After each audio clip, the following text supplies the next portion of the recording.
প্রচন্ড গরমের কারণে যদি ঢিলা গেঞ্জি পরিধান করি তাহলেও কি আল্লাহ লানত বর্ষিত হবে? মুসলমান মেয়েরা ধুতি সালোয়ার পড়তে পারবে কিনা, নামাজে মদ গুনাহ সঠিকভাবে আদায় না করলে নামাজ হবে কিনা, নামাজে সূরার ধারাবাহিকতা না রাখলে গুনাহ হবে কিনা, সুজদা করতে ভুলে গিয়ে যদি সুন্নত নামাজ পড়ে ফেলি তাহলে কি আবার নতুন করে নামাজ পড়তে হবে? থ্রি পিস পড়ে নামাজ পড়ি, পা দেখা যায়, মোজা পড়ে নামাজ পড়লে কি হবে? অনেকেই বলেন যে মুখে এবং মাথায় হাত দিলে নাকি দুঃখ বাড়ে। কতটুকু সঠিক? একামতের সময় মুসল্লিরা কখন দাঁড়াতে হবে? আমার কোমরের সমস্যা, সেক্ষেত্রে কি চেয়ারে বসে সালাত আদায় করলে গুনাহ হবে? হায়েজ অবস্থায় মুখস্থ সূরা কি তেলাওয়াত করা যাবে? স্বপ্নদোষ এটা হয়েছে কি না আমি শিওর নই বা মনে নেই, তাহলে কি করা দরকার? কবর পাকা করা হারাম, কিন্তু রাসূলুল্লাহ সাল্লাল্লাহু আলাইহি ওয়াসাল্লামের রওজা মোবারক কেন পাকা করা? মায়ের গর্ভে মৃত বাচ্চা জন্মের পর জানাজার বিধান কি? জানাজা না দিয়ে দাফন দিতে হবে নাকি জানাজা দিতে হবে? দয়া করে জানাবেন। নাভির নিচের লোম ক্রিমার ব্যবহার করে দূর করা যাবে কিনা? চিংড়ি মাছ খাওয়া জায়েজ হবে কিনা? অজু করে ফেরার পথে পুরুষ লোকের সাথে দেখা হলে বা কথা বলতে হলে তারপর নামাজ হবে কিনা, নাকি আবার অজু করতে হবে? মেয়েদের মাথার চুল ছোট করে কাটা জায়েজ আছে কিনা? বাতের ব্যথার জন্য এক জাতীয় পাথরের মতো দেখতে এক প্রকার বস্তু লাগানো ব্রেসলেট যা হাতে ব্যবহার করা হয় আবার পায়ে কালো রাবারের মতো ব্যবহার করা হয়, সম্পর্কে হুকুম কি? শরীরে কোনো অংশে ব্যান্ডেজ লাগানো থাকলে ফরজ গোসল হবে কিনা? প্রথমবার হজ করতে হলে পিতামাতাকে নিয়ে করতে হয়, না হলে নাকি হজ হয় না। এই প্রচলন ইসলামের দৃষ্টিতে ইসলাম কোন দৃষ্টিতে দেখে? বিয়েতে যে উকিল বাবা বানানো হয় ইসলামের দৃষ্টিতে এটার যৌক্তিকতা কতটুকু? এগুলো করা কি জায়েজ আছে কিনা? প্রিয় দর্শক, ইতোমধ্যে যে সমস্ত প্রশ্ন আমাদের সামনে চলে এসেছে তার মধ্যে থেকে প্রথম যে প্রশ্নটি আমি দেখতে পাচ্ছি তা হলো, আহলিয়া ইমন আপনি এআইডি থেকে জানতে চেয়েছেন নামাজের সূরার ধারাবাহিকতা না রাখলে গুনাহ হবে কিনা। অনেক সময় ধারাবাহিকভাবে সূরা পারি না বা মনে থাকে না, এক্ষেত্রে করণীয় কি? বোন, সালাতের মধ্যে সূরার ধারাবাহিকতা এটা উত্তম কাজ, ভালো কাজ, সুন্নাহ, এটা করা উচিত। কোনো কারণে যদি ধারাবাহিকতা লঙ্ঘিত হয়ে যায় সালাত হয়ে যাবে, এর কারণে বড় কোনো গুনাহ হবে না। তবে চেষ্টা করা উচিত আপ্রাণভাবে যেন ধারাবাহিকতা ক্ষুণ্ণ না হয়। আবার হাসিমুখ এআইডি থেকে আপনি জানতে চেয়েছেন মায়ের গর্ভে মৃত বাচ্চা জন্মের পর জানাজার বিধান কি? জানাজা না দিয়ে দাফন দিতে হবে নাকি জানাজা দিতে হবে? দয়া করে জানাবেন। বাচ্চা যদি মায়ের গর্ভে মারা যায় তাহলে সেক্ষেত্রে সে বাচ্চার জানাজা দেওয়ার প্রয়োজন হবে কি না? এ বিষয়ে অনেক উলামা ইকরামের মত হলো যে 4 মাস যদি পার হয় বাচ্চার বয়স তাহলে সেক্ষেত্রে তারা জানাজা দিবেন। আর হানাফি মাযহাব অনুযায়ী এবং অন্যান্য উলামা ইকরামের দৃষ্টিকোণ থেকে যদি দুনিয়াতে সে জীবিত হয়ে জন্মগ্রহণ না করে তাহলে সেক্ষেত্রে তার জানাজা দেওয়ার প্রয়োজন নেই। এরপর নুসরাত জাহান আপনি জানতে চেয়েছেন বিয়েতে যে উকিল বাবা বানানো হয় ইসলামের দৃষ্টিতে এটার যৌক্তিকতা কতটুকু? এগুলো করা কি জায়েজ আছে কিনা? বিয়েতে উকিল বাবার যে ধারণা আমাদের সমাজে রয়েছে ইসলামের সাথে কোনো সম্পর্ক নেই, ইসলাম এটিকে সমর্থন করে না। কারণ আসলে উকিল বাবা বলতে কোনো কিছু নেই। বাবা যিনি জন্ম দিয়েছেন তিনি বাবা, শ্বশুরকে বা অন্য কাউকে রূপকর্থে বা শ্রদ্ধার্থে বাবা বলা হয়, কিন্তু বিয়ের মধ্যে কোনো উকিল বাবার প্রয়োজন নেই। নিজের বাবা বেঁচে থাকলে তিনি নিজে স্বয়ং নিজের সন্তানের বিবাহের প্রস্তাব দিবেন, অন্য কোনো ব্যক্তিকে এখানে মধ্যস্থতাকারী হিসেবে বা উকিল বানানোর কোনো প্রয়োজন নেই। আমরা মনে করি যে বাবা থাকলেও বোধহয় আরেকজন উকিল থাকতে হয় যিনি ভায়া হয়ে বিবাহ দিবেন বা প্রস্তাব দিবেন। এটি সম্পূর্ণ ভুল কথা এবং মনগড়া কথা। এই জন্য দেখা যায় যে তথাকথিত উকিল বাবার সাথে পর্দার যে বিধান আছে সেই বিধান পর্যন্ত কিন্তু অনেক সময় লঙ্ঘন করে ফেলেন অনেক ভাই বোন, যেটি অত্যন্ত জঘন্য অপরাধ। আমি একটা মসজিদে ইমামতি করি, অনেকেই বলে থাকেন বিবাহ না করলে ইমামতি করা যাবে না। একথা কতটুকু শরীয়তসম্মত ভাই সাদিক? বিবাহের সাথে ইমামতির কোনো সম্পর্ক নেই। যারা মনে করেন যে বিবাহ না করলে ইমামতি করা যাবে না, বিবাহিত মানুষের পেছনে ছাড়া নামাজ পড়া যাবে না, তারা ভুল বলছেন, বাড়াবাড়ি করছেন, সীমালঙ্ঘন করছেন। কোরআন এবং হাদিসে এরকম কোনো কথা কিন্তু বলা হয়নি। আকলিমা আখি আপনি জানতে চেয়েছেন মুসলমান মেয়েরা ধুতি সালোয়ার পড়তে পারবে কি না? এটা পরা উচিত নয়। ধুতি যেহেতু হিন্দুদের একটা ধর্মীয় পোশাক বলা যেতে পারে, হিন্দুদের একটা কালচার, সেই কালচারের অনুকরণ মুসলমানদের জন্য করা জায়েজ নাই। মুসলমানের জন্য অন্য আপনার মুশরিকদের বা আল্লাহর প্রতি যারা বিশ্বাস রাখেন না সেই সমস্ত মানুষদের সংস্কৃতির অনুসরণ করা জায়েজ নয়। সেই জায়গা থেকে ধুতি সালোয়ারটা যেহেতু অনেকটা ধুতির মতো, আপনার পায়ের দিকে একটু উঠে থাকে ধুতির মতো, এটা একজন মুসলমান নারীর জন্য ব্যবহার করা উচিত না। এটা অমুসলিমদের সাথে সাদৃশ্য গ্রহণ করা। নবী সাল্লাল্লাহু আলাইহি ওয়াসাল্লাম বলেছেন মান তাশাব্বাহা বিকওমিন ফাহুয়া মিনহুম, যে ব্যক্তি কোনো জাতির সাথে সাদৃশ্য গ্রহণ করছে তাদের অন্তর্ভুক্ত। আবু দাউদে বর্ণিত হাদিসের আলোকে এটি করা উচিত নয়। মোহাম্মদ মাসুদ আপনি জানতে চেয়েছেন নামাজে মদ গুনাহ সঠিকভাবে আদায় না করলে নামাজ হবে কিনা।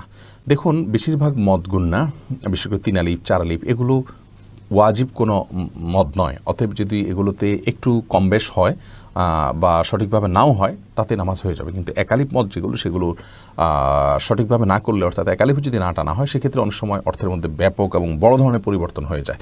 সেই রকম জায়গায় যদি হয়, অর্থের মধ্যে বিকৃতি ঘটে যায়, আপনি যেটুকু পড়েছেন শুধুমাত্র সেটুকু সালাতের জন্য যথেষ্ট হবে, আর এটুকুর মধ্যে আপনি বড় ধরনের ভুল করেছেন, বিকৃত হয়ে গেছে অর্থ, তাহলে সেক্ষেত্রে আপনার সালাত আদায়ী হবে না। রাইতুল হক, আপনি জানতে চেয়েছেন প্রথমবার হজ করতে হলে পিতামাতাকে নিয়ে করতে হয়, না হলে নাকি হজ হয় না। এই প্রচলন ইসলামের দৃষ্টিতে ইসলাম কোন দৃষ্টিতে দেখে? এটি সম্পূর্ণ ভুল কথা। প্রথমবার হজ করতে হলে বাবা মাকে নিয়ে হজ করতে হবে এমন কোনো কথা নেই। বরং যার উপর হজ ফরজ হয়েছে তিনি হজ করতে হবে, তার বাবা মাকে হজ করাতে হবে এমন কোনো কথা নেই। বাবা মার যদি সম্পদ না থাকে তাহলে তাদের উপর হজ ফরজ নয়, আর যাদের উপর হজ ফরজ নয় তাদেরকে হজ করাতে হবে এমন কোনো কথা নেই। জান্নাতুল ফেরদাউস, আপনি জানতে চেয়েছেন মেয়েদের মাথার চুল ছোট করে কাটা জায়েজ আছে কিনা। মেয়েদের মাথার চুল ছোট করা যদি একেবারে অল্প স্বল্প ছোট করা হয় তাহলে তো সবার মতো জায়েজ, কোনো অসুবিধা নেই। আর যদি বেশ খানিকটা ছোট করা হয় তাহলে সেক্ষেত্রে একেবারে পুরুষের মতো যেন দেখা না যায় সে বিষয়টি খেয়াল করতে হবে, এবং কোনো ফাসেক বা কোনো খারাপ মহিলাদের সাথে তাদের স্টাইল যেন ধারণ করার উদ্দেশ্যে ছোট করা না হয় সে বিষয়টি খেয়াল করতে হবে। উম্মুল মুমিনিনদের কেউ মাথার চুল ছোট করেছেন, প্রয়োজনের প্রেক্ষিতে সেটি করা যেতে পারে। আরেফিন আহমেদ সাগর, আপনি জানতে চেয়েছেন চিংড়ি মাছ খাওয়া জায়েজ হবে কি না। জি, চিংড়ি মাছ খাওয়া জায়েজ আছে। এটাকে একসময় আলেমরা মাকরুহ বলতেন, এখন কেউই এটাকে আর মাকরুহ বলেন না, কারণ এটিও এক প্রকারের মাছ, যার কারণে এটি সম্পূর্ণ জায়েজ এবং হালাল। তানিয়া ইসলাম, আপনি জানতে চেয়েছেন অজু করে ফেরার পথে পুরুষ লোকের সাথে দেখা হলে বা কথা বলতে হলে তারপর নামাজ হবে কি না, নাকি আবার অজু করতে হবে। না বোন, কোনো পুরুষ লোকের সাথে অজু করার পর যদি দেখা হয় বা কথা হয় তাতে আপনার অজু ভঙ্গ হবে না। অজু ভঙ্গ হওয়ার সাথে এর কোনো সম্পর্ক নেই।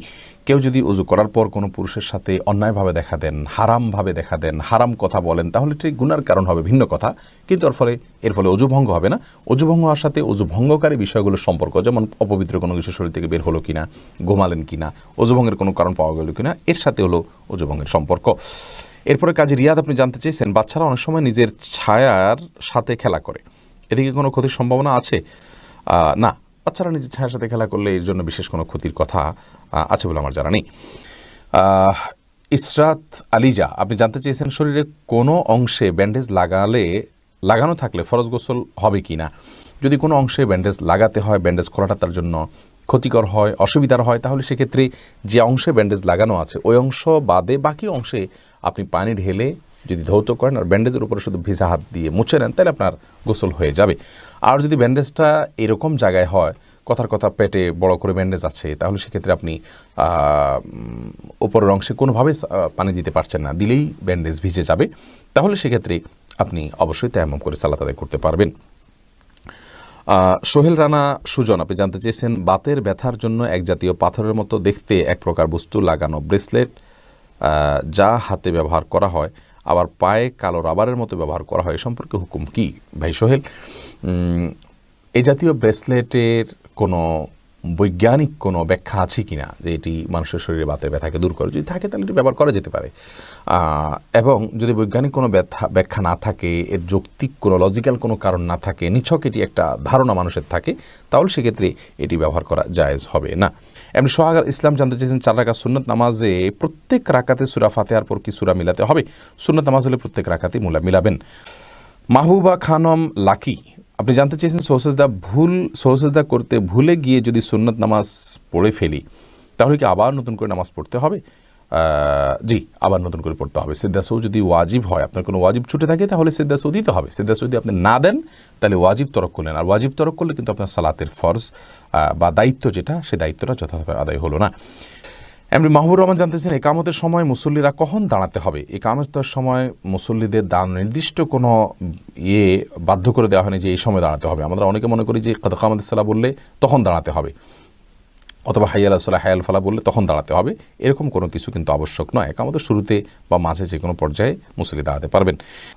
রিমা আখতার, আপনি জানতে চেয়েছেন পায়ের সমস্যা, তাই টেবিলে বসে নামাজ পড়ি, আমি কি আরেক টেবিলে সিজদা দিতে পারবো? পায়ের সমস্যা হলে আপনি টেবিলে বসে যদি নামাজ পড়েন আরেক টেবিলে সিজদা দেওয়ার কোনো প্রয়োজন নেই। আপনি যেখানে বসে সালাত আদায় করছেন তার বরাবর ফ্লোরে যদি আপনি সিজদা করতে সক্ষম হন ভালো, যদি আপনার শারীরিক অবস্থার কারণে সেটি আপনি করতে না পারেন, চোখের অপারেশন হয়েছে অথবা আপনার মেরুদণ্ডের সমস্যা রয়েছে, আপনি মানে পিঠ ভাঙতে পারেন না, সিজদা করতে পারেন না, তাহলে সেক্ষেত্রে আপনি যে অবস্থায় আছেন সেই অবস্থায় বসে জাস্ট কিছুটা ঝুঁকে রুকু আর আরেকটু বেশি ঝুঁকে সিজদার নিয়ত করবেন, তাতে আপনার সালাত আদায় হয়ে যাবে। অনেকে এটা করেন যে একটা চেয়ারে সালাত আদায় করছেন, কথার কথা চেয়ারের সামনে একটা টুল রেখেছেন, টুলে তিনি সিজদা করছেন। ফ্লোরে সিজদা যদি না করেন তাহলে টুলে সিজদা করার কষ্ট করার কোনো প্রয়োজন নাই, তিনি ইশারা করেই সালাত আদায় করলে হয়ে যাবে। এমডি ইউনুস আলী টনি আপনি জানতে চেয়েছেন হায়েজ অবস্থায় মুখস্থ সূরা কি তেলাওয়াত করা যাবে?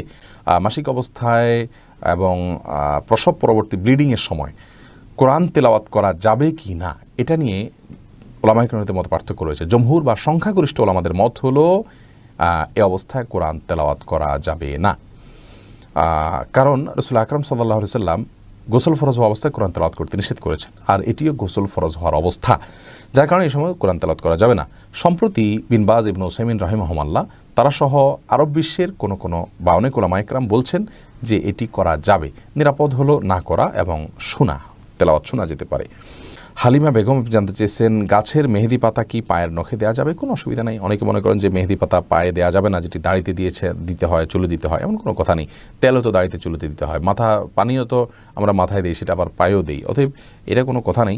এমন কোনো কথা নেই যে মেহেদি পাতা